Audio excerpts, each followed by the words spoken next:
Can you guys hear me? Because I can't hear you. I can't hear you.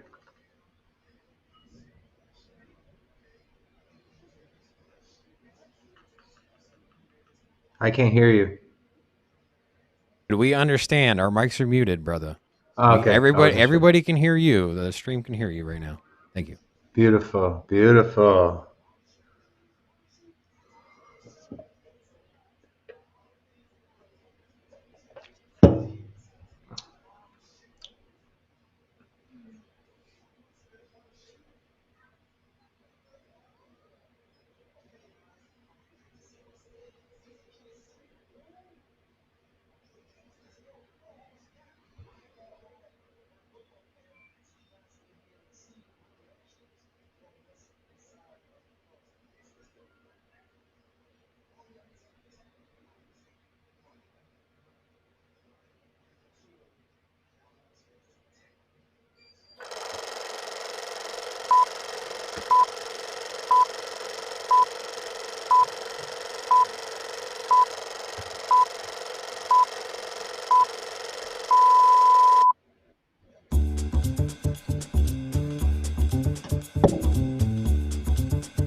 Sick moves, bro. Yeah. Sick moves.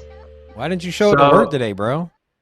Before I bring you guys in, if you saw the studio cam and you're like, oh my God, no, we just got Robin today. What are we going to do? Don't worry. I am here, you guys. We'll never leave you.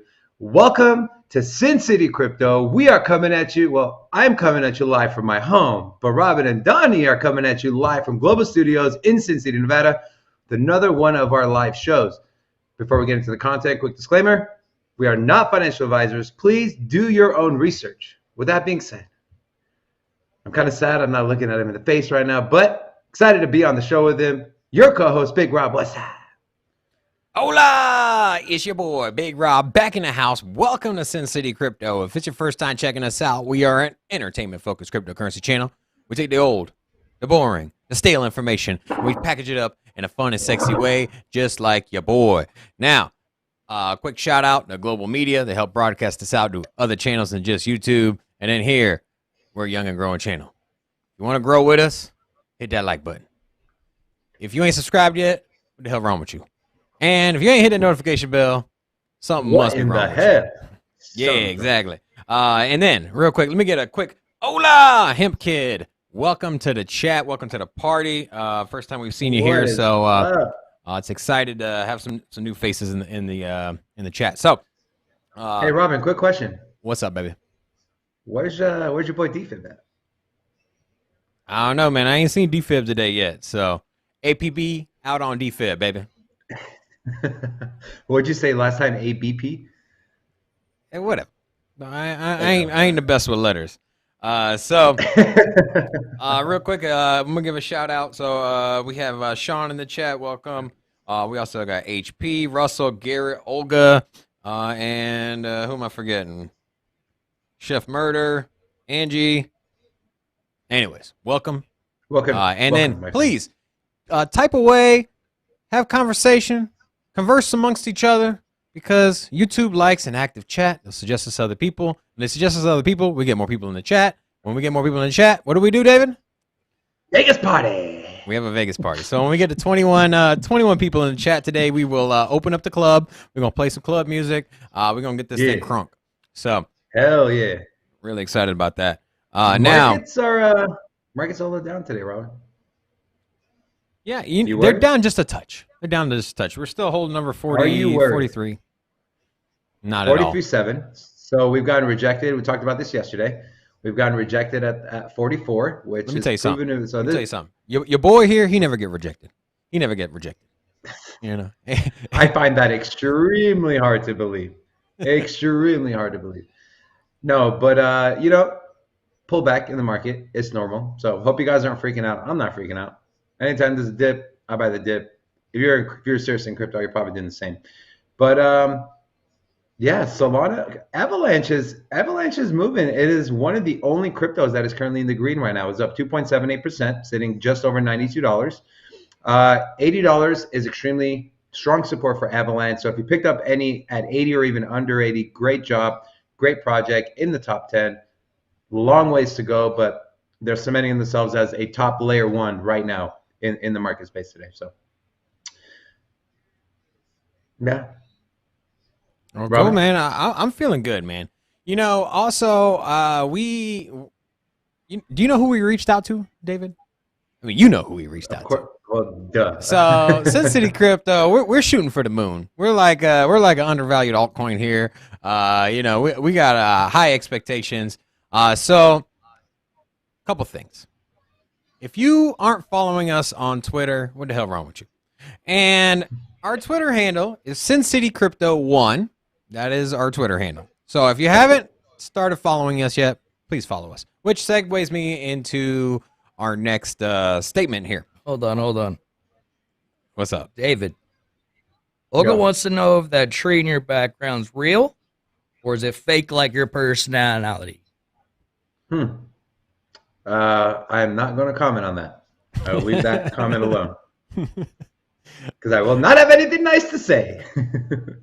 All right, so with Twitter, won't we pull up our Twitter? So we tagged Mr. Bukele here. It says at the top. Will you scroll down? I can't see what the yeah, or scroll up. There we go. So Sin City. Let's see here. Where's it at? Right there, very top. Okay. So we tweeted, so here we go. So we tweeted at Nair Bukele, at Nair Bukele, Sin City Crypto here. Let's all sit down and have a Bitcoin interview.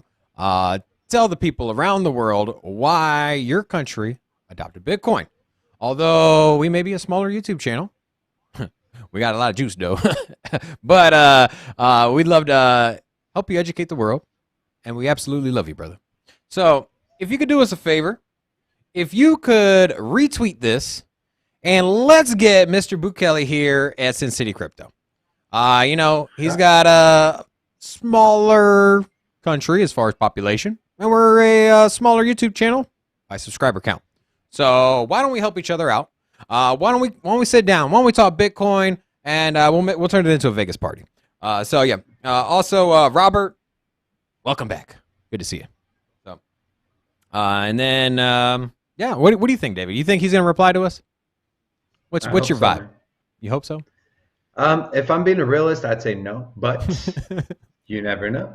If we get enough retweets, or if he's like, hey, Sin City, I remember that one time I was in Las Vegas, and then he has fond memories, and he's like, you know what? Let me hit these guys back up. That maybe, but probably not. But hey. I mean, obviously it'll be a video. You miss 100% of the shots you don't take. What's the worst that can happen? He just ignores it?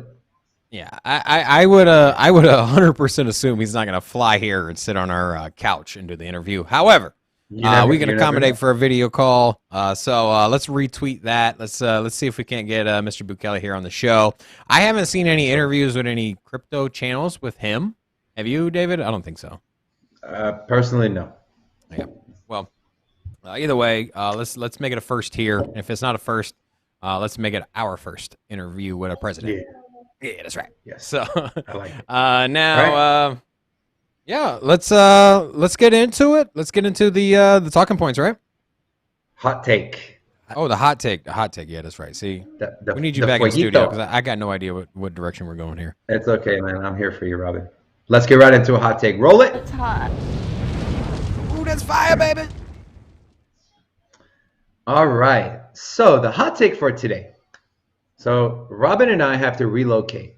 And you guys, everyone, we have to relocate. We can only go to El Salvador or Portugal. Where are you going? We all know what Robin's going to say, right? Because it's his home country. What are you going to say? I'm going to say El Salvador.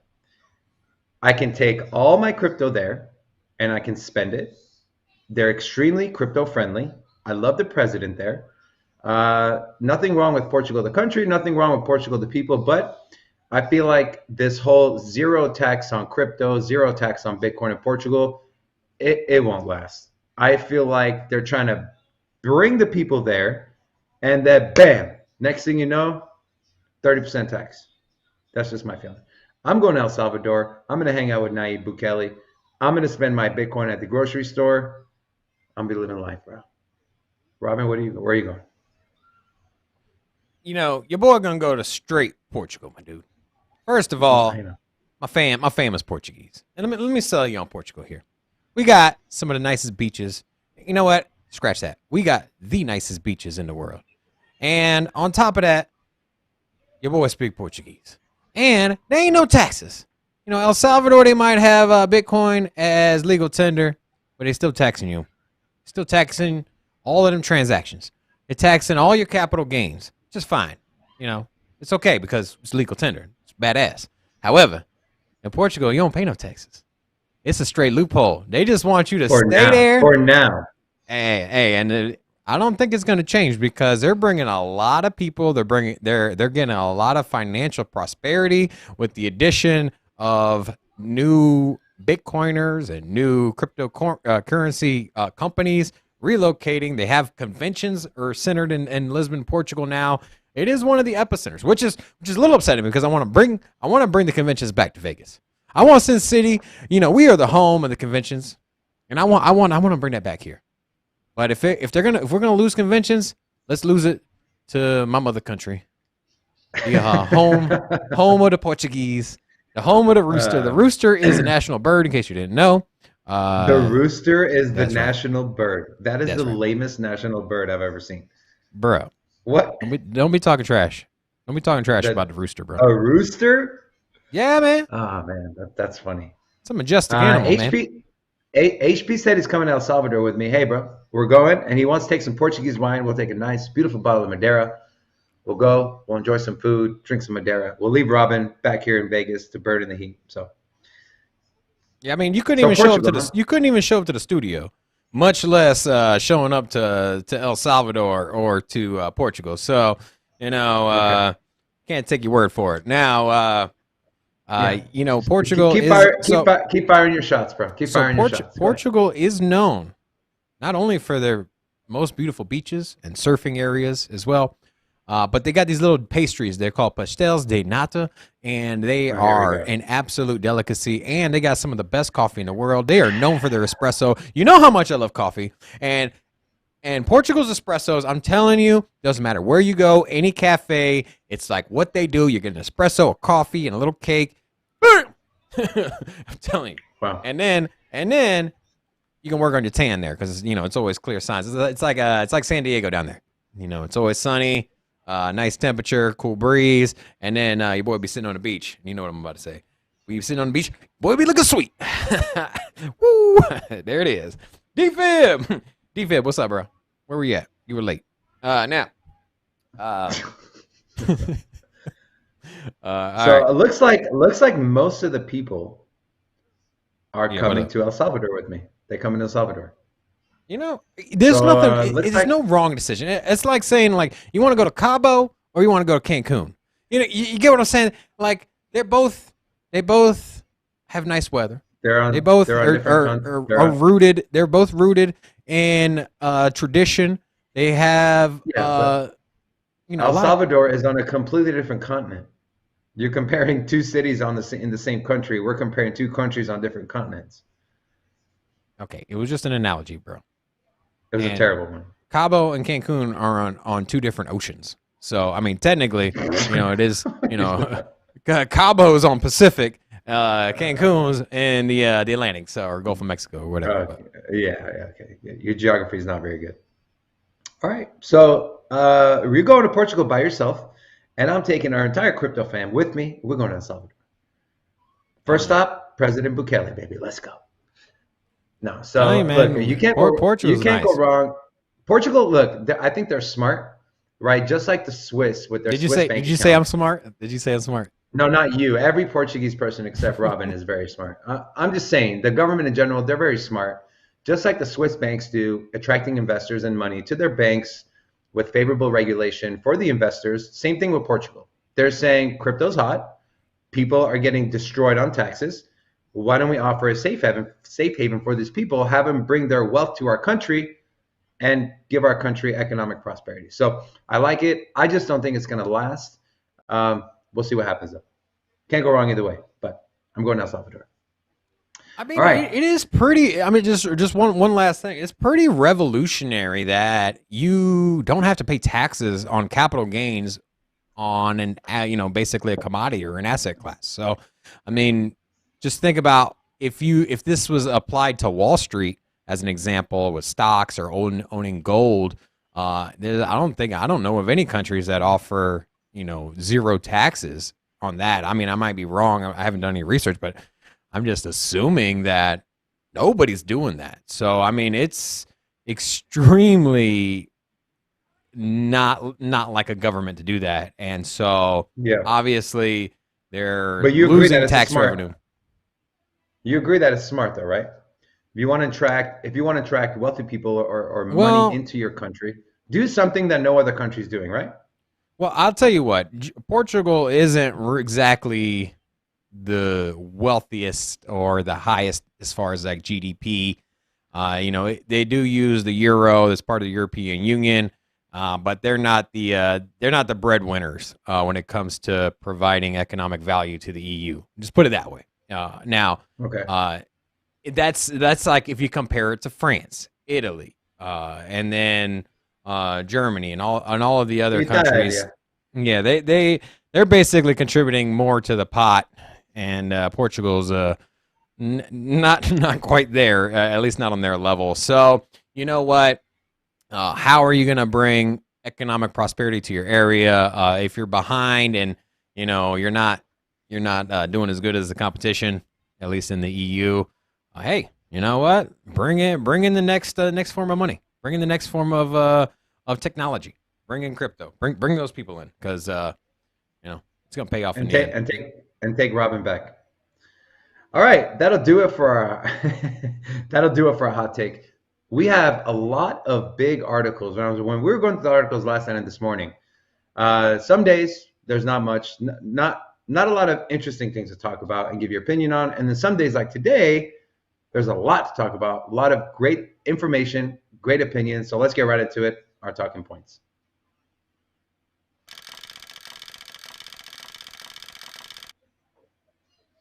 All right, let's pull up the very first article here. We have one of the largest banks in the US, possibly the world. JP Morgan Chase becomes first major bank in the metaverse. We scroll down a little bit. I have some highlighted text here for you guys. The largest bank in the United States, JP Morgan, has taken a massive step into the metaverse, opening a virtual lounge in the popular blockchain-based world, Decentraland, after it labeled the sector as a $1 trillion opportunity. The report states, the metaverse will likely infiltrate every sector in some way in the coming years, with the market opportunity estimated at over $1 trillion in yearly revenues, while also highlighting that $54 billion is already being spent on virtual goods each year, twice the amount spent on buying music. And this is a quote from JP Morgan. This democratic ownership economy, coupled with the possibility of interoperability, could unlock immense economic opportunities whereby digital goods and services are no longer captive to a singular gaming platform or brand. The dominoes just keep falling. Okay, so I'm a numbers and a fact guy. Robin is more opinion-based and sentiment guy. I always tell you guys, follow the money. And this is what the banks are doing. They're seeing the metaverse. They're seeing the giant opportunity. They're seeing companies like Meta are spending billions of dollars building out the metaverse. And they want to stake in it, man. So if you follow the money like these banks and these institutions are, you're going to be set, my friends. And again, we are super early into the crypto space. Metaverse right now, Robin and I talk about this. To me, the metaverse isn't going on your computer and playing a game. The metaverse is putting those goggles on, those VR headsets, and walking around different places and everything kind of being animated around you. To me, that's the metaverse. And that's what JP Morgan Chase is doing. Super, super exciting. Robin, what's your take on it? So with this article, or what JP Morgan is doing is that they are building a lounge. So I'm curious to see. And there's gonna be a like, tiger. There's a tiger that welcomes you. So I'm Pretty cool. curious to see, like, do you have to be a member to come in? Can anybody just stroll in?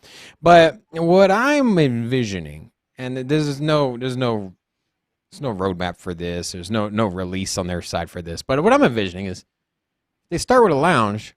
What if they open up a bank branch in the metaverse? Like, I know it sounds a little strange, but I mean, hear me out. You open up a bank in the metaverse, and you can go in and you can withdraw or transact there and take mana tokens out or another ERC20 token. Or maybe they could do some kind of DEX in there and have it powered by JP Morgan. Maybe you can do some traditional investment, like maybe you can go into Decentraland, walk into JP Morgan, and start investing in stocks. I think, Can you imagine? These Robin, are not. Can you imagine walking into like an investment firm and having like this stock and then having all the information on there, like a poster or something, and you can read it, and you have like a virtual advisor that follows you around, answers all your questions. How cool would that be? It's kind of creepy, actually, but What? Why is that creepy? because I don't know. That'd be cool, man. That'd be cool. I hear that. I hear you on that one. Now, for me, for everybody just assumes, top to bottom, that Metaverse is going to be just crypto and NFTs, cryptos and NFTs. But it's going to be an integration, and you see traditional investment firms going to the Metaverse and playing around with crypto integration in some form or another. We've seen JP Morgan get very vocal, and a lot of their analysts and some of their top players are putting out reports on cryptocurrency. They're offering these investments to their clients. And why not? Why would this not bleed into the Metaverse? And why wouldn't, if there's a revenue stream, and if you have millions or billions of people linking into these social networks and spending time of their day, big chunks of their day in the metaverse, then it would be advantageous for these large corporations to get in there. Albeit if it is a bank with traditional fiat currency, it makes sense because there's gonna be, if it plays out as a lot of experts are predicting with the metaverse, if it ends up playing out like it is, you would be stupid not to hedge your business in that platform. I mean, you look at Visa's integration into all kinds of different aspects around the world. There's no reason they wouldn't do the same in the metaverse. There's no reason that hedge funds wouldn't advertise there and offer services there. There's no reason. All of this is going to be intertwined. You're going to have crypto. You're going to have traditional. You're going to have fiat. You're going to have countries. You're going to have corporations. You're going to have. It's going to be really exciting. Everybody wants Sin City token in the metaverse. Sin City token. Yeah. We did reach out to the mayor's office. Yeah. Wait, are you guys talking about the Vegas? Hold on. Are you guys talking about a Vegas City token or like a Sin City crypto R token? Here's the thing. If and it's been brought up several times, but if we launch our own token, a Sin City crypto token, it puts us at a financial responsibility. And, if it has adoption, it doesn't, how the coins get distributed, and then if the market just happens to buy it up and then dump it, ultimately the responsibility falls on us. So I know we're YouTubers. We're entertainment focused cryptocurrency channel. We're not a startup. We're not a business to transact on crypto. Doesn't BitBoy have his own? Doesn't BitBoy have his own token? But he's I'm not gonna. He's not shilling it. I'm not gonna comment on that. I don't want to say anything negative or even positive. And he hasn't abused it by any means. But I'd rather not talk about that, bro. Okay. Honestly. Right. But I just feel like it puts a lot of responsibility on you. And if we have our own token, I don't feel comfortable with our chat investing in it. I don't.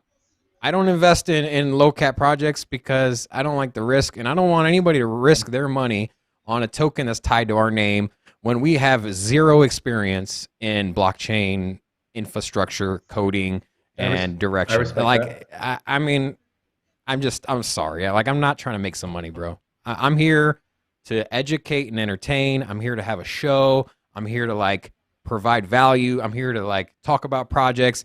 I'm not here to make money off of my chat. You forgot one big thing. One big thing. You're here also to piss me off. That's right. All right. With that being said, let us move on to our very next article. This one is equally as big. New York Stock Exchange, the world's largest stock exchange, signals move to build an NFT marketplace. NFTs are hot, and here you go. New York Stock Exchange is, Donnie, will you scroll up a little bit towards the top of the page? Thank you, sir. So, no, to the highlighted part. Up right there, bam. A patent from the New York Stock Exchange has been filed within the past week with the U.S. Patent and Trademark Office, has suggested that the exchange is making the first Metaverse move. Let's look at what we know from the early reports and what it could mean moving forward. According to the USPTO filing, the New York Stock Exchange is registering NYSE for utilization of several different blockchain and crypto-adjacent goods and services, including areas like virtual reality and augmented reality software, NFTs, and online marketplaces. And don't think I have anything else highlighted here. So, more Metaverse news. Do I have to say what I keep saying? JP Morgan Chase, Adidas, Nike, you name it, Apple, freaking Disney. Now you have the freaking New York Stock Exchange. The New York Stock Exchange, which does volume into hundreds of billions of dollars every single day, is getting into the metaverse with an NFT marketplace. I am curious to see how this is going to work. Is it going to be like an OpenSea? Is it going to be for minting? Is it going to incorporate everything? So the details are yet to be seen, but either way, this is extremely exciting. The traditional markets and traditional finance is slowly starting to inch into the crypto markets.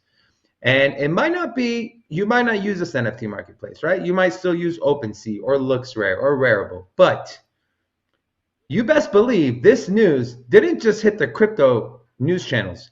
It hit CNBC. It hit freaking Fortune 500. It hit Forbes. So it's all about getting brand recognition. And in this case, the brand is the cryptocurrency markets as a whole. So to me, this is extremely bullish. Yeah, I 100% agree. I mean, I was like, what? I was reading that article and I'm like, nah, this can't be real. And lo and behold, I mean, it sounds like it's a thing. Now, here's my opinion. I don't think it's gonna work. I don't see this coming to fruition. Wall Street trades stocks and commodities, assets, ETFs. They don't trade collectibles. And I'm not saying that they can't. I'm just saying at the moment and in the history, the 100+ year history of the stock exchange, they've never traded fine art as an example. And I know NFTs are more than just art pieces and JPEGs, but essentially I would assume that if they're going to have an NFT marketplace, that is going to be their focus. I'm not saying they wouldn't dabble in other things, but being that they have no history in it and they're really not set up for that, it starts putting into question, like, are NFTs going to be labeled as commodities? Are they going to be labeled as securities or equities? Are they going to be? Do they got to get approved by the SEC? Like, how is that going to work? Like, it's a novel idea. It's exciting. It's really cool, but I just think for what they're trying to accomplish, or for what it would be, it just sounds extremely, extremely complicated with a lot of loopholes and roadblocks and a lot of extra steps. just to sell an NFT that you could just sell on a private platform. I think it might, like for me, I don't want to buy Bitcoin through the Wall Street. For me, I want to buy Bitcoin from an exchange and hold it myself. And so I think in the same kind of mentality, like, is it advantageous to buy and sell NFTs on Wall Street? Now, any exposure is good exposure. And the more people that offer products around the world, the better for market adoption. So, I mean, it'd be good. I'm just saying that, like, it seems it's a really big ask. And I just don't know if they can achieve it. And I think there's going to be, I mean, the SEC doesn't even want you to earn interest on a cryptocurrency. That's like, they're already suing people. And for you to buy and sell NFTs, which, you know, lots of politicians have been very outspoken or in a bubble or can be scams, and it's a new market too. I mean, NFTs haven't even been around for that long. They don't want it. They say Bitcoin's volatile and brand new, and you know, it's been there for 12 years. NFTs have really only been around for a year. You think Bitcoin's volatile? Wait till you get into the NFT markets. So, you're talking 40-50% drops in hours. Now, I mean, I hope. I mean, I hope this comes to fruition. I would love to see it on Wall Street. I'm just thinking realistically. I'm like, I doubt it. Yeah, I doubt it. That's like a teenager getting elected as a congressman or something. Like, hey man, like, dude's cool. Hey, everybody likes him, but I don't know. But hey, with the Congress people we have today, they might do a better job. Absolutely, they might understand the landscape. So, and I think it's the market would be better. It's brand recognition for me, bro. Like I said, you put Metaverse crypto in front of traditional finance, Wall Street, faster it's going to get adopted. So. Let's move on to our very next article. The SEC warns against interest-bearing crypto accounts, says they are riskier than bank deposits. I got an interesting take on this one. So, read a couple highlighted things here for you guys. The U.S. SEC, Office of Investor Education and Advocacy, and Division of blah, blah, blah, blah, blah, announced Monday that they have jointly issued an investor bulletin to, quote, educate investors about risks with accounts that pay interest in crypto asset deposits. And this is a quote from the SEC. Companies offering interest-bearing accounts for crypto assets do not provide investors with the same protections as do banks or credit unions, and crypto assets sent to those companies are currently not insured. The agency then outlined the risks these activities are subject to, including volatility and liquidity in the crypto markets. The company holding your crypto assets may go bankrupt, changes in regulation, potential fraud, technical glitches, security breaches, and malware. Okay, so yes, it is riskier. But let me ask you this question. What is riskier? Leaving all your money in a bank account to get drained by inflation, or putting your money on a formidable crypto exchange and earn 8%. Yes, your money on this exchange is not federally backed. It's not FDIC insured. But guess what?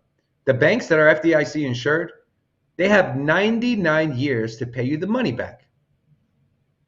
That is a literal rule. Go look it up. To me, yes, I agree. Are banks safer than holding your money on BlockFi in terms of not having your money stolen or not getting hacked? Yes. But to me, letting my money sit in a bank account earning less than a fraction of a percent, getting absolutely annihilated by inflation, is way riskier than putting it, doing my research, finding a formidable exchange or a website or a platform, putting not all my money, but a majority of my money on that platform and earning interest, and not only keeping up with inflation, but beating inflation. So ask yourself that question. What's more riskier to you? FDIC insured, not FDIC insured. Destroyed by inflation, earning 8% interest. The whole thing about malware, fraud, hack, that happens at banks all the time, man. Happens at banks all the time. So don't give me that BS. Don't tell me that on the crypto exchanges, they can get hacked. Banks can get hacked. Your app can get hacked. Like, To me, that's BS. But to some people who like that FDIC insurance, sure, leave your money in the bank, bro. Earn zero, have your money get destroyed by inflation. Go right ahead because you want that FDIC insurance. Or you can put, I'm not saying put all of it, majority of your money that you would have left in the bank to earn nothing, put it on a formidable platform where you can earn 8, 9, 10% interest on your money. So now not only are you keeping up with inflation, but you're actually making money. That's my take. Robin, what do you think?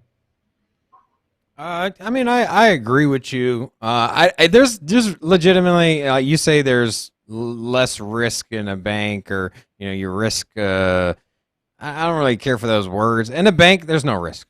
Everything's insured. If your money gets stolen, it's insured. You're not going to be liable for it.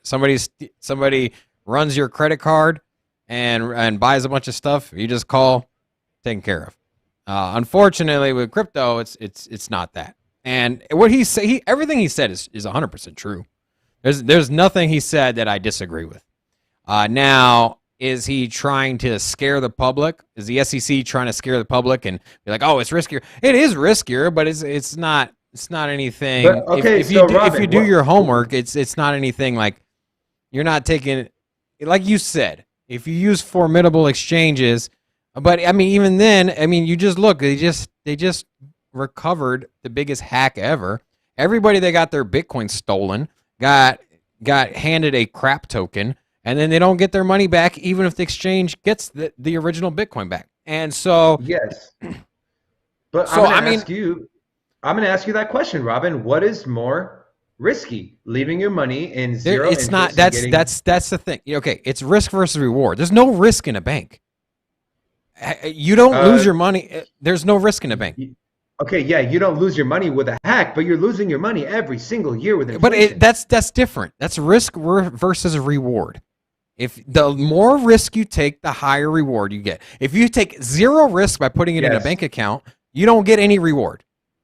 So you're not taking a risk. I don't ever deposit money in the bank and think, is it going to be there tomorrow? I don't have that. Here in America. No, I mean, honestly, well, be there tomorrow. Yeah. I mean, the reward is not good. The reward is negative, but the risk, there's no risk using a bank. Negative reward. I mean, it honestly is. I mean, you're negative 7.5% inflation, or 7.5% inflation, which is eating. To me, that's a risk. But it wouldn't be no different than holding it in the bank or holding it under your mattress. Putting in the bank. That's a risk too. Yeah, I agree. That's a risk. No. Yeah, no. It's not. Then the bank itself isn't risky. It's the fiat currency that's risky, because whether you keep your money in a bank or you keep it under your mattress or you keep it in a hole in the ground, doesn't matter. It's the money. The bank itself isn't riskier.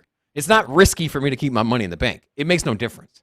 If anything, it's more secure because nobody's going to dig up my backyard. Nobody's going to steal the money and break into my house and steal my money, and it's all insured. So there's zero risk when it comes to the bank. So when you use those terms, is it riskier? There's no risk in a bank. Literally, there isn't. There's no risk keeping it in a bank. Now, with that said, there's no risk of it being hacked. If it is, you get your money back.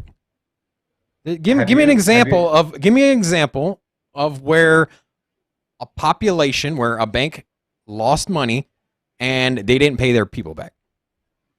It doesn't happen. I don't know any of. No, that's what I'm saying. It just doesn't happen. It's all backed by the federal government.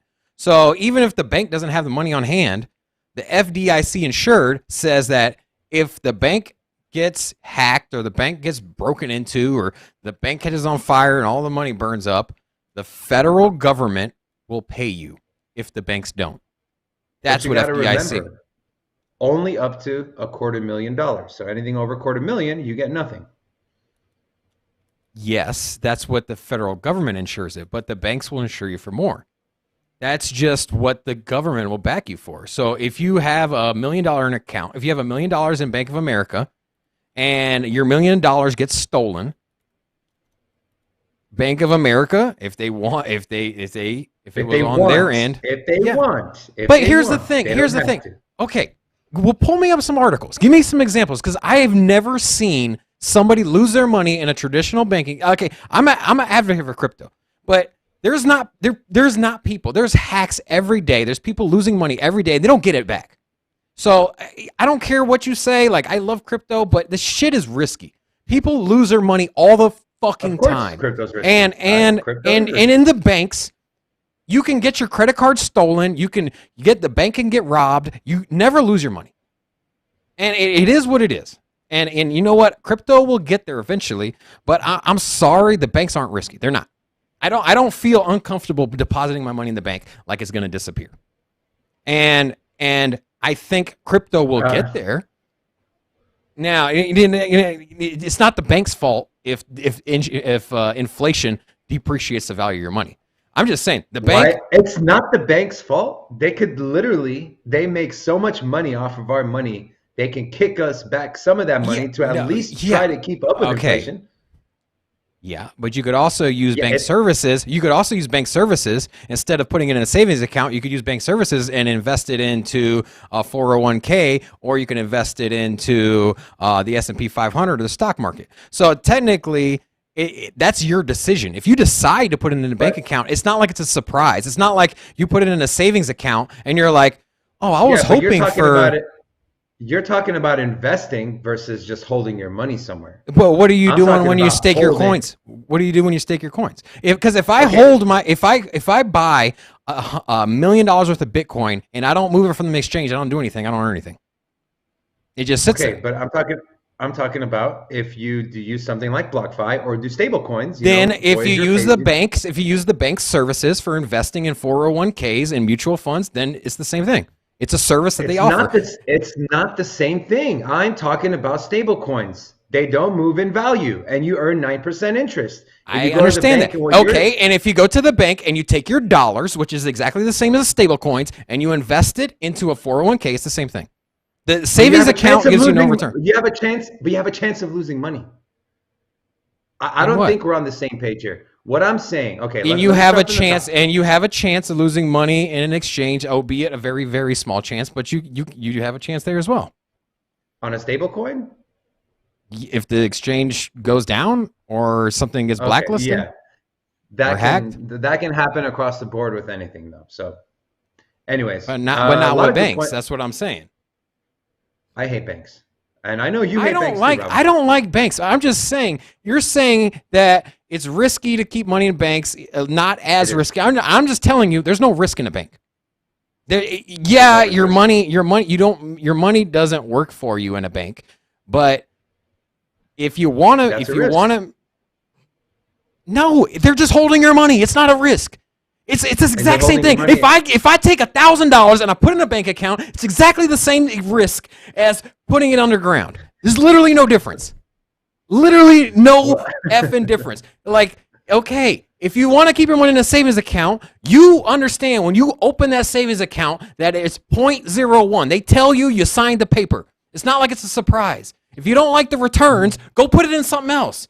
Go ask the banker, like, well, savings account kind of sucks.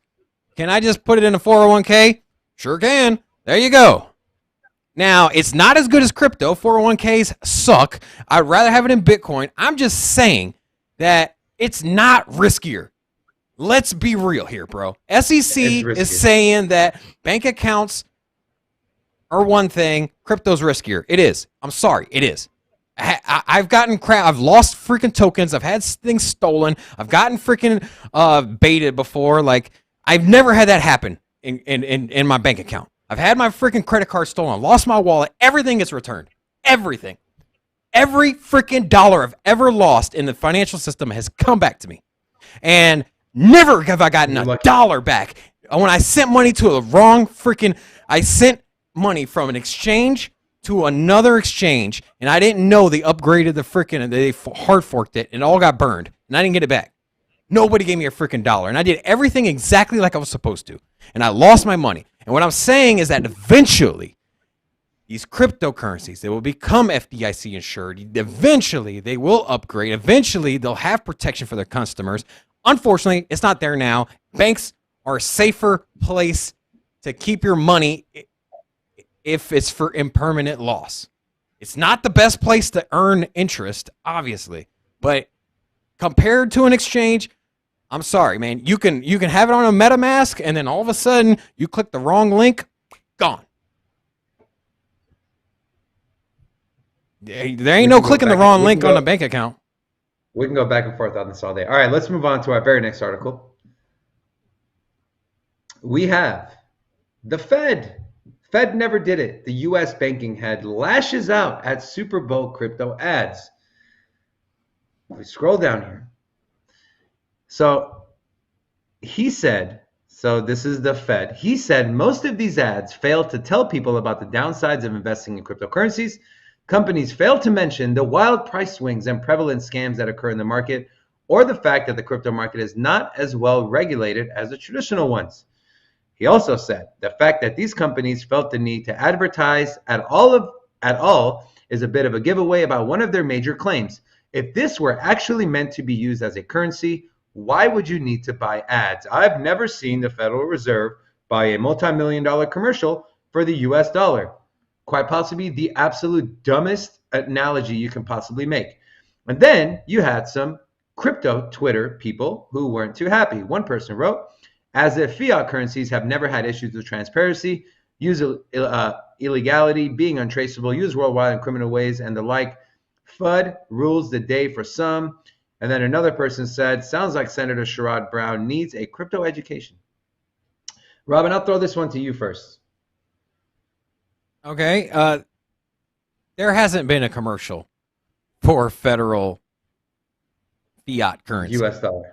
There hasn't been a US dollar commercial because there's been no competition.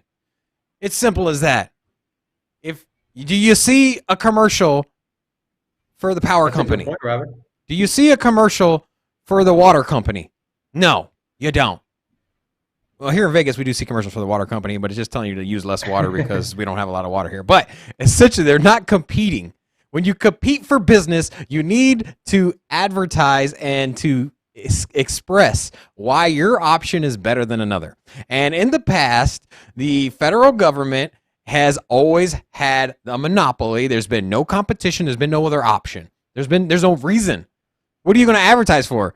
Use dollar and don't use. Exactly. So you get what I'm saying? Now there is competition. And with competition, you need to say why this is better than the competition. And you do that in the form of advertising. And now we have the opposite happening. And now you have the competition to the dollar advertising. And their advertising is, this is why we're better than the dollar. This is why we're better than the federal government, at least their fiat system. This is why. Here's our commercial. This is what we do. These are the pros. And over there, that's the cons. And you know what? When crypto starts blowing up more than it already is, when the majority of the population is transacting and using and saving and staking with cryptocurrency, then you're going to see the federal government come out with commercials. You're going to see the federal government pushing out bonds. You're going to see the federal government like, hey, we're pretty cool over here, bro. Yeah. Hey, use a dollar. You know what we're doing. No, you don't. So sorry. So, but for me, the commercials weren't about use cryptocurrency to transact. It's like, hey, if you're going to invest in crypto, use our platform. So I have no idea where this dude, Sherrod Brown, even got this notion from where they're trying to compete with the US dollar. They're not over here telling people, hey, use Bitcoin to pay for your groceries. Use Cardano to pay for your gas. They're just saying, when you want it and you're ready to invest in crypto, come to our platform. So here's another person, call it old money. There's another old money that has zero idea and just talks out of his behind. And, you know, when something threatens your way of life and everything you've known and you've worked your life to be in a position you're in, and now something is threatening to upend that, you are going to push back. And when you push back, being ignorant, you sound stupid like Sherrod Brown. At least if you're going to push back, know what the hell you're talking about. Understand the market, understand crypto, and then you can talk like an intellectual versus throwing stuff out there like, oh, I've never seen a dollar have a commercial. Robin's point exactly. There's never been competition to $1. Not only that, the ads weren't even telling people to go use cryptocurrency and replace $1. They're just saying, you want to invest? Use our platform. That's my 2 cents. All I got to say on this one. Let us know what you guys think. Do you guys think this gentleman is as idiotic as I think he is, or do you think he's got a valid point? Curious. All right, Robin, got anything else to add to this one before we move on? Nope. All right, let's move on to Keep Your Coins bill introduced to restrict government control of crypto. We are going to read some of the highlighted text I have here. The name of the bill, Keep Your Coins, is a play on the acronym for Know Your Customer, also known as KYC, and refers to protections for crypto users from having their own digital assets taken out of their control. Warren Davidson, who is a senator, said our office will be introducing legislation in the U.S. House of Representatives shortly to protect Americans from this version of overt theft. Apparently, this bill has been circulating for 6 years, since 2016. And he said, unbelievable that Congress won't unite to end the unjust, immoral, and unconstitutional practice of civil asset forfeiture, aka government theft. And of course, you had the Cynthia Loomis, all the people that are pro-Bitcoin, pro-crypto, kind of get on his side. So this is fueled by the trucker convoy, the Freedom Convoy in Canada, the truckers that are protesting vaccine mandates and COVID regulations in Canada, and how the government there is seizing control of people's assets, including crypto. So they see the iron is hot. They want to strike. They want to introduce this new bill. Again, it's been in the works for 6 years. Will we see it? I highly, highly doubt it. Why would anyone willingly give up control of something that they have control over? So I don't see this happening. I mean, it would be kind of nice, but we'll see. Robin? Yeah, I mean, the bill is supposed to be to protect your crypto wallet. I think that's pretty much what the bill is designed to do. And basically, like, hey, you can seize a bank account, but this is a crypto wallet. They're doing their own thing. Leave it alone. That's kind of where this bill is kind of structured for. I don't know, man. There's just been so much. This civil, what was it called? The civil forfeiture or civil acts forfeiture. Had a long name. Yeah. So what that is I know a little bit about it. I've done some research on that. So that basically gives, as of right now, and this is a law, or at least I guess it's a law, that any agency in or select agencies in the U.S. can just take your money. Oh, if you're traveling, let's say you're traveling and you have $5,000 in your suitcase, the civil asset forfeiture, they can just take it without a reason, without a warrant, and they can just hold it. And then it's up to their discretion if they want to give it back to you. So that's why, like, people never really travel with cash, because, hey, you're at a risk. And it's insane to me that if I have $8,000 in my suitcase and for whatever reason I don't want to, transact with it, over the payment rails, and I decide to put it in my suitcase, if I'm at airport security, if they want to, they can just take it. And nothing I can do. It's crazy to me, man. And it's like, and there's no warrant, no reason. They just hold on to it, and then, hey, we'll give it back to you. Maybe, who knows? We'll think about it. Probably not. Probably not. I wonder what the federal government did with all that Bitcoin they found. So I did actually do a little research on that. So I did a little research. Yeah, what'd you find? What'd you find? So they have in the past. Well, they just started offering. So for crypto, or not crypto, for internet-based hacks or attacks on U.S. like servers, government agencies, they give out bounties, and so basically, just like if there's a terrorist they're going after, they say, hey, we'll give you a reward. We'll offer $1 million for the information that leads to the apprehension of X person, or these people. and that money comes usually from seizures, from forfeitures, just like we were talking about, and that's where that comes from. And so they started last year offering Bitcoin.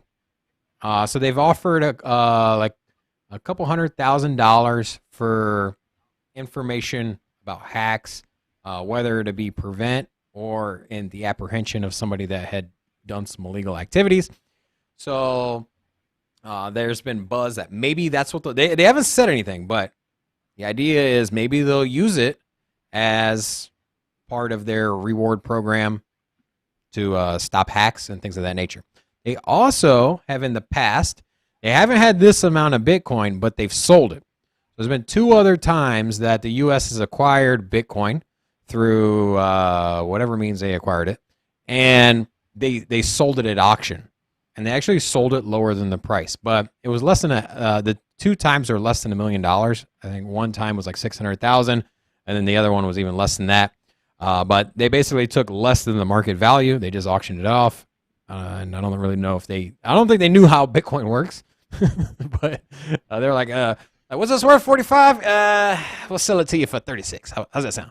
So I think it's gonna be a little different now. But if you just look at history, those are the 2 avenues they could go. I mean, of course, they could just give the money back to the exchange, to Bitfinex, but I doubt that's gonna happen.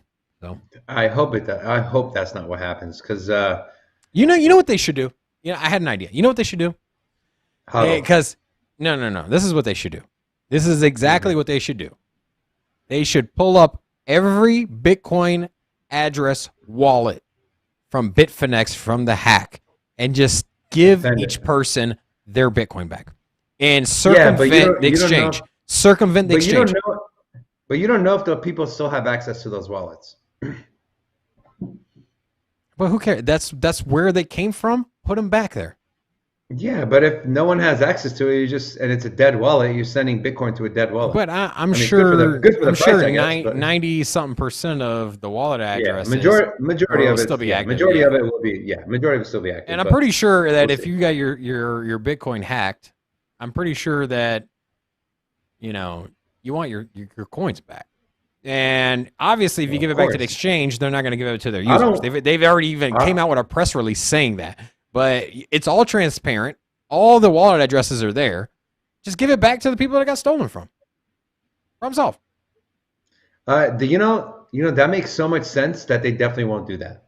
Yeah, that's true. So, we're moving on. We are staying in the U.S. and we're going to Colorado this time. Colorado governor says he expects state to accept tax payments in crypto by the summer. In a Tuesday CNBC interview, Governor Polis said crypto holders in Colorado could have the option of sending tax payments in digital currency, which the state would then convert back into fiat.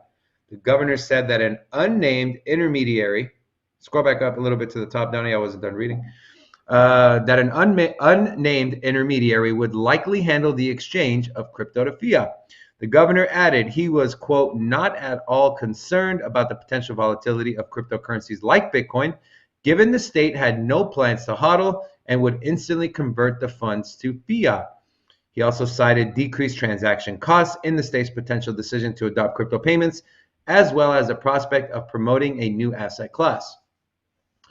So, for me, unless they absolutely need the money right away, I would think about hodling a portion of that money, because $10,000 right now that you get as a payment in Bitcoin at 44,000, when Bitcoin gets to 88,000, now that $10,000 that was $10,000 to you is now worth $20,000. So you are making money for your state by just sitting on the cryptocurrencies. Now, if you need the money, states have a balance sheet. And they have a budget, and so the tax money needs to be accounted for by the end of the year. And so, yeah, it kind of makes sense. Hey, let's hodl some of this, but I mean, what happens if you need to use the tax money by the end of the year?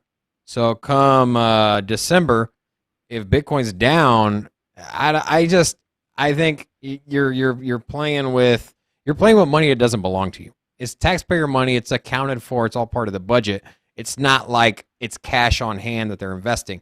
Now there is cash on hand in cities that they have to spend in different places.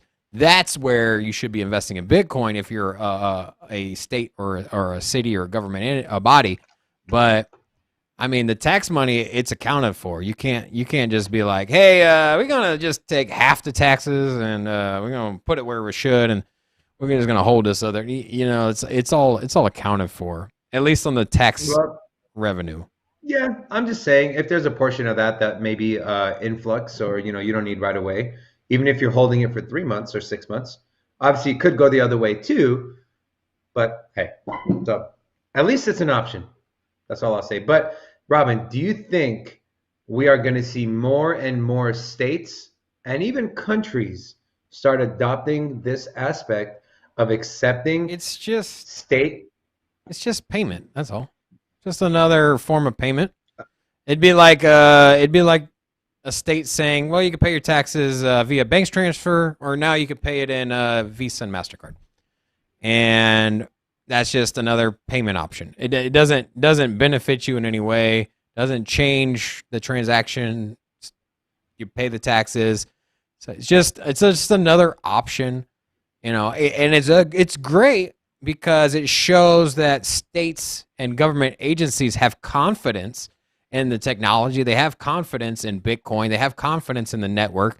They trust it, and they know 100%. They wouldn't do it if they didn't trust it 100%. They know 100%. If you pay us in Bitcoin, we get the money, and we can sell it. There's not even a question of that. If there was a question, they wouldn't do it. So it's the same as having a bank transfer. It doesn't really change anything from top to bottom. It's just more of a realization that even the government, even the states, they realize that, like, hey, there's no risk here. If anything, it's the opposite. There's less risk using crypto as a form of payment. And so just like we're excited to see Walmart accept Bitcoin, doesn't change anything for Walmart. They're going to accept the payment, they're going to liquidate it into cash, or maybe they'll hodl some of it, who knows. But either way, for them at the end of the day, it ends up being the exact same. The product costs $1, you pay with $1 Bitcoin, the dollar goes over. But where the adoption of crypto in its entirety, the walls are falling down, because it used to be, Ponzi scheme. Oh, you don't know what's going to happen. Good luck trying to sell it. Nobody even questions that. Not even a state. The state's all like, yeah, pay us in Bitcoin. That's cool. We'll sell it. Like, they're not worried. That wasn't the narrative. That wasn't the narrative 3 years ago, 4 years ago, 6 years ago. The narrative then was like, hey, funny money. Be careful. Like, I don't know. Like, that's what it was. And now it's different. Now you got whole states, governments, and entire countries that are like, cool, man. Yeah, bring your Bitcoin over here. You got Portugal's like, oh, yeah, shoot. Come on over here. We won't even tax you for it. Got El Salvador like, hey, guess what? This is our currency now. And now you got states that are like, hey, you want to pay your taxes? We'll take it any way you want to send us. Bank account? Take Bitcoin too. Why not? And so that's just the direction we're going. So, do you think it's a good direction? Absolutely. What I'm saying is that it doesn't really change anything. That's the only thing I'm saying. It's like, it doesn't change anything fundamentally. It just changes the mindset, because the mindset is different than what it was. And it used to be a different mindset. And it doesn't change how much revenue the state makes. Doesn't save me any money paying in Bitcoin. But the adoption of cryptocurrency, the adoption of Bitcoin, and the realization that it's here to stay, and it's a safe, secure monetary payment method, can't be disputed anymore. So, right, I like it. Last article, we are talking. Go ahead and pull it up, Donnie. Russia may tax Bitcoin miners, create hotspots, says report. So fast facts, I'm going to read them off. Not really an article, but let's kind of put things in perspective. The ministry also suggested introducing taxes for realized profits on liquidated cryptocurrencies that are earned through mining. Last week, Russia's central government agencies reached an agreement to regulate crypto by mandating licenses for exchanges and taxing large transactions.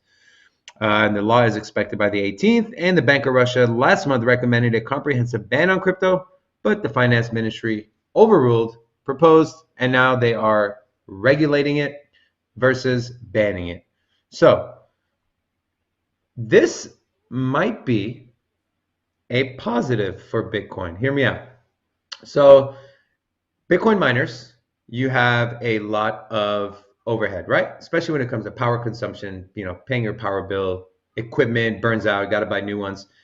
If you're disincentivized to liquidate your Bitcoin and get money to pay those, then you're not going to be dumping any of the Bitcoin you mined on the market. You might find other ways to support yourself and your overhead financially. So could this be a positive for Bitcoin? I think so. Robin, what do you think? I think it falls in the exact lane of any other company. Simple as that. If I go to Russia and I want to mine gold, I got to pay taxes. I'm a company. I'm a mining company, and I mine gold.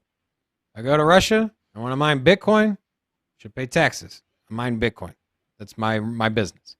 I go to Russia and I start a restaurant, I pay taxes. I start a restaurant. That's how I earn my living. I don't see why it should be any different. If you pay taxes and you got a business, you pay taxes. But the article says that realized profits, so when they cash out their Bitcoin they've mined, will get taxed. What if they never cash out the Bitcoin they mined? At some point, you got to cash it out. But I'm just saying. It's the same. It's the same exact analogy with the gold. If I mine gold and I don't sell it and I just stick it in a locker, in a shed, I don't have to pay taxes on it because I haven't sold it yet. It's exactly the same thing. If I mine Bitcoin, who cares what I do with it? Bitcoin, yeah, that's that new stuff, that new commodity. Yeah, you get what I'm saying? It's like the thing is like there shouldn't be one law for one thing and one law for the other. Fiat, that's just what I've been getting at. It's like they're trying to like regulate stuff, and I'm just like, bro, just please, just regulate it like you do everything else. Stop trying to like make this new container and box and branch of government and these different laws. Just put it where it belongs and just tax it and let's move on with this crap. I'm so tired of talking about the government. Like why? It's fun. Tax crypto just like you tax all the other things. And then we call it a day. And then let's move on with this damn thing. Let's talk about the technology. Let's talk about the infrastructure. Let's talk about the partnerships. Let's not talk about the roadblocks. Let's not talk about the blacklist. Let's not talk about not being able to do this and getting fined by the SEC. Like, let's just move on, bro. Let's just make this thing just make it another big part of our economic infrastructure and just regulate and tax everything like we already do. Let's just get this thing over with, and then let's move on with emerging technologies and advancing it and becoming the dominant player that we have been in the financial infrastructure. And let's just wholeheartedly embrace the new technology. Let's bring it in and give it a So Robin, have you done your taxes yet this year? Not yet. Okay, so me neither. So I want to know from the chat, what are you guys using to track your crypto taxes? Let us know. I've been doing some research. I've come across a couple different platforms. Haven't used them myself. If you use one and you like it, throw it in the chat. Maybe I'll use it. We'll use it. Maybe we'll create an affiliate link and get a discount for everyone. We'll see how that works. But let us know, because me personally, I have never had to file my taxes. I've always just hodled.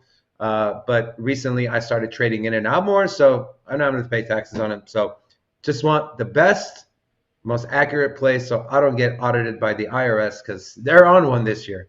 They are going to be auditing. They just hired like 3,000 more IRS people, which means they're coming after us. So we better be careful. All right, that'll do it for our talking points, my friends.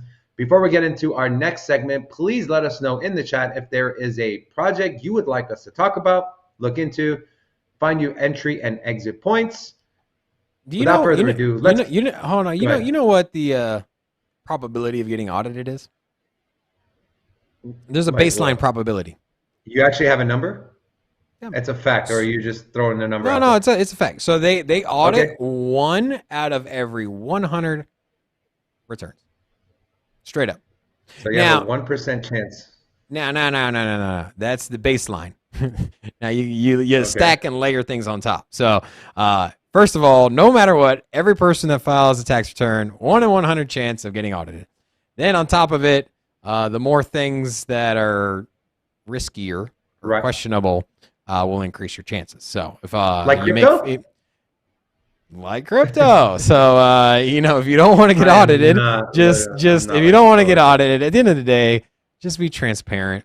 You know what? If you made a lot of money in crypto, you gotta pay taxes. It kind of sucks having to come out of pocket, but it is what it is. If you started a business, if you started a business, if you were selling stuff on Etsy and you made $10,000, you gotta pay taxes on it. Same with crypto.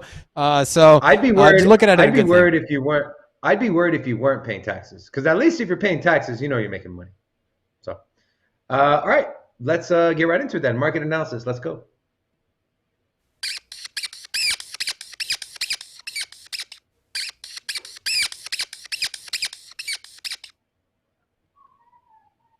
All right. Go ahead, Big Rob. Can you move the sound bar there thing? Or just move it down or close it or something, because I can't see the numbers. All right. So here, Bitcoin 43, and then will you refresh the page just in case? Because sometimes because it's up right now. Bitcoin is over 44 right now from what I'm seeing. There it is. So, here we go. Bitcoin. We are moving. So since we started the show, apparently we've hyped up crypto enough that it's pushed BTC up single-handedly by Sin City Crypto. So props to our community. And even though I was kind of pooping on crypto today, or at least I wasn't necessarily pooping on crypto. I was just saying that, if you're just straight looking at risk, if you're looking at risk, if you're looking at risk, a bank account versus crypto, I'm all in on crypto. I closed all my I closed all my savings account, anything. I have one checking account, and I have very minimal amount of money in there. So I don't like the banks. There's a little bit more risk to when you use crypto, but if you know what you're doing, you'll be fine. Now with Bitcoin 44,000, we're moving up.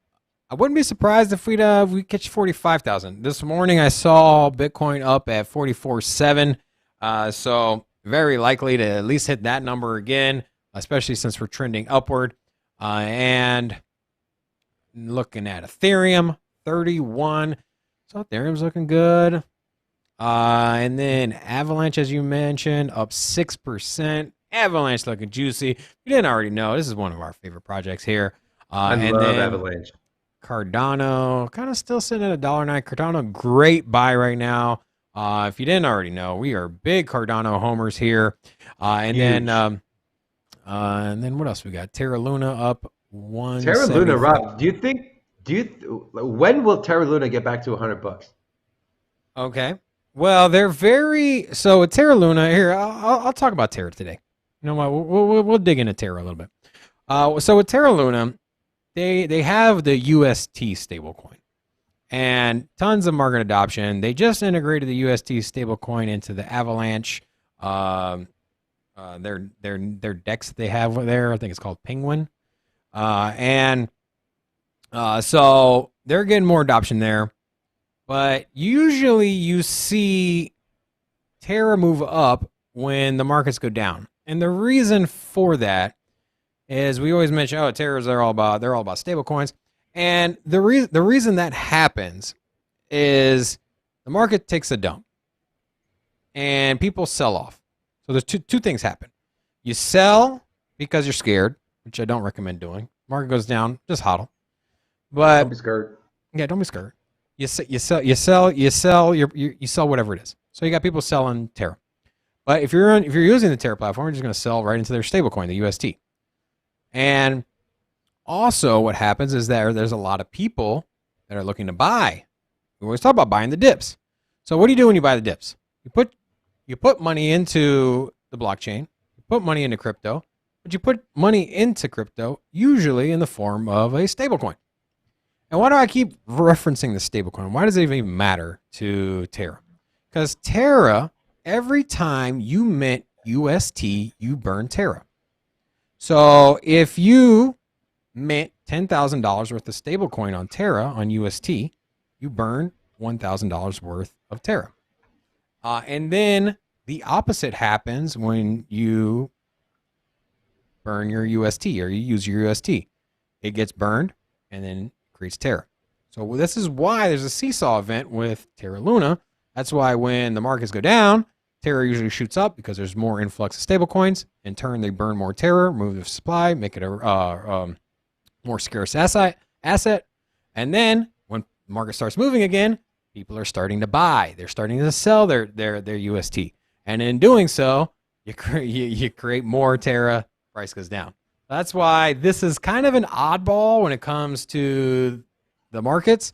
And that's why they move and maybe in a different correlation than the rest of the market. When Bitcoin dips, everything usually dips except for Terra. So that's why that one kind of does that. So go. Let's look at top gainers and losers. Yeah. So Rallycoin is pumping. I bet you there was some news. Yeah, take a look while I talk about it real quick. David, why don't you see if there's anything new popped up here on this? And if you don't know what Rallycoin is, first of all, it is traded on Coinbase, so a good amount of liquidity. It's been sitting outside the top. Backed by Coinbase Ventures as well. Yeah, they were sitting outside the top 100 for a long time. If you're not familiar with Rallycoin, they're a social token. They've had some sports figures and some celebrities get behind it. Basically, community token. You can create a token and we'll use the Sin City Crypto as an example, even though we're not going to get into it. But if you wanted to, you could create the Sin City Crypto token, and then the community could in turn buy the token and then get special perks or things of that nature. So you could get exclusive content from us, or maybe special merchandise, passes to come down to certain events, and things like that. And then you can also use it for voting if we have like a question like, hey, who should we interview? This person or this person? And then if you hold a social token, you could in turn, make a vote on that. And then also as the token grows, or as the person, the entity behind the token, as they grow and become more mainstream, then your investment in them ends up growing as well. So you can kind of you can look at it as a person, as a cryptocurrency.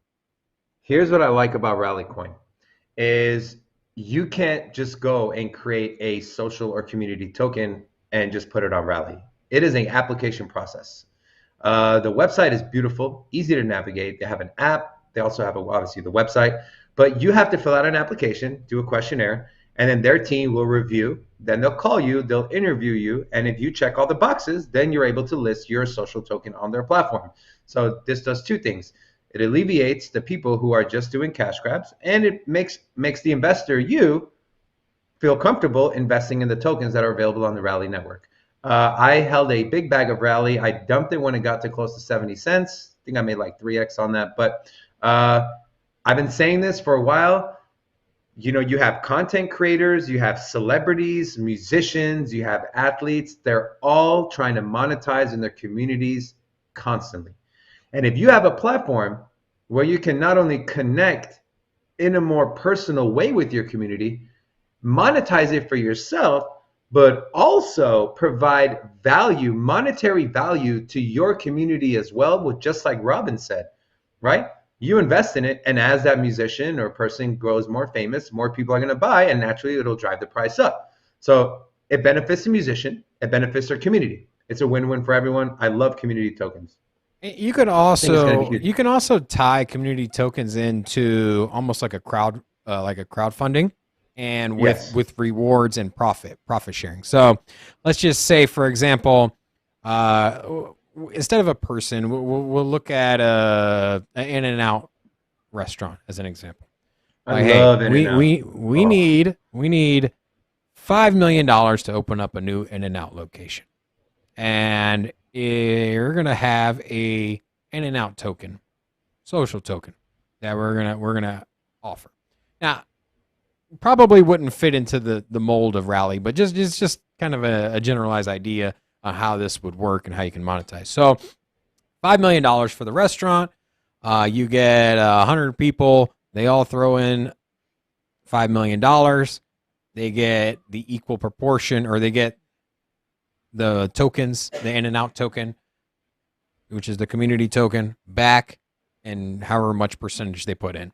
And then at the end of the day, if this restaurant becomes successful and it ends up being worth $10 million, now, regardless of who bought tokens or anything, just straight up off of the valuation of the restaurant and the business, if that business is worth $10 million, now all of a sudden you doubled your ownership. And it's kind of the same as like investing in real estate.